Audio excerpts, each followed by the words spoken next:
Welcome back, guys. If you don't already know, my name is Mike. This is slow speed.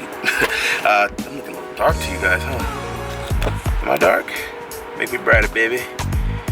Make me brighter, baby. Alright, cool. So, this is kind of like part 2 of the, part 3, who even knows, of the Bimmercode learning segment. So today I want to talk about something in Bimmercode that might go unnoticed, and that is expert mode. While majority of the things that you want to code, actually frankly I think almost all of the things that you want to code are provided to you in the list.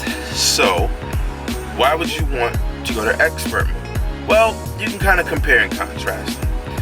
Now you're given a list of things that you can change, a list of features that you can code on your vehicle.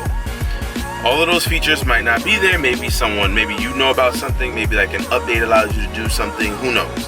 That's what expert mode is for. So they have different things.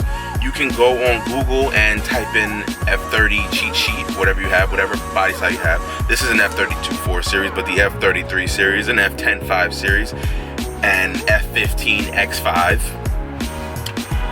Point is, you can go on Google and look up cheat sheets. So you just type in coding cheat sheet. You can download it, look on the forums, it'll give you a list of things. Now, if what you want to code isn't on the Bimmercode app, but it's on the F3X or FXX, whatever you got, if it's on that cheat sheet, the way you go about coding it is you go ahead into Bimmercode and you tap that button expert mode on the bottom left hand corner.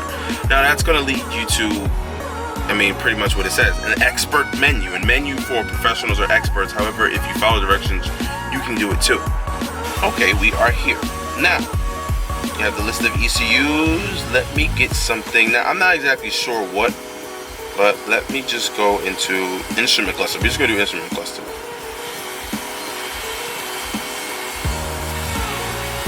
This is more so to show you guys expert mode.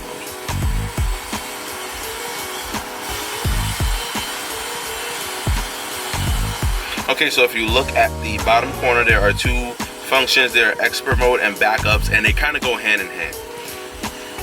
Let me start with backups first. Click on backups. It has a whole bunch of dates. Now today is the 6th, and it is 4:57 p.m. What that means is it backed up the older coding.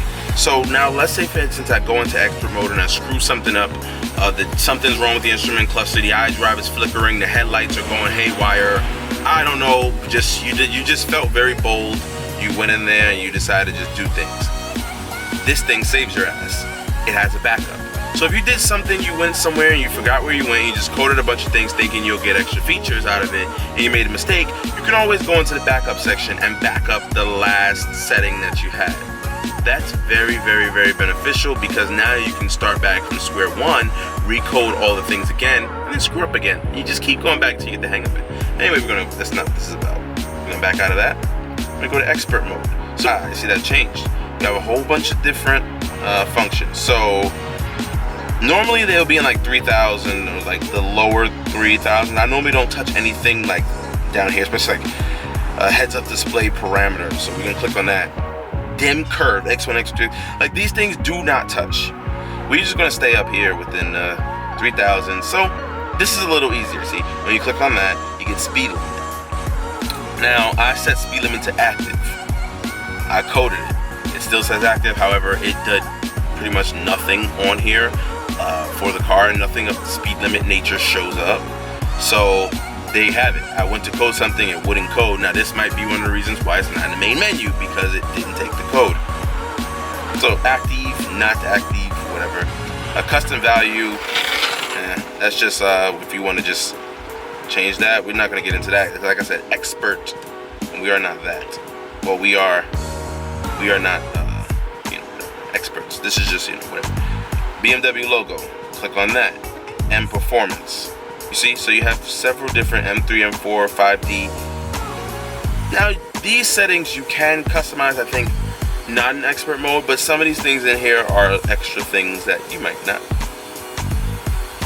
have. So with that being said, you would go on the cheat sheet. So the cheat sheet will pretty much tell you, it would go, the cheat sheet would say, okay, press 3000 ANZ, whatever. I'm not even going to butcher that name.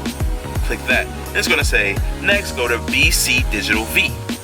Click that. It's just going to say select not active, select active, and you get this feature right here. That's how I had to code it when I was on ECUs. You just use a cheat sheet. It's pretty much the same thing. A little more control. One of the features that I really did like, now let's say for instance, you don't have to click, click, click. You're looking for a speed limit. So you're going to type in search speed. And bam, speed limit's gonna come up, and you're not looking for 3008, you're looking for 3000. Click on speed limit, it's active. You back out, you cancel that, you have your whole list. We didn't change any values in the expert mode. The code will be highlighted, you select code, and you continue on with the coding process. So guys, that's pretty much how you go into expert mode. If you guys were confused or wondering what those two buttons were down there, you have expert and backup. They go hand in hand. If you destroy something, backup will fix it. Expert mode will help you destroy it. So thank you guys. I hope you liked this video. Enjoyed my time taking up some of yours. Like, comment, subscribe, and we out of here, baby, just like that.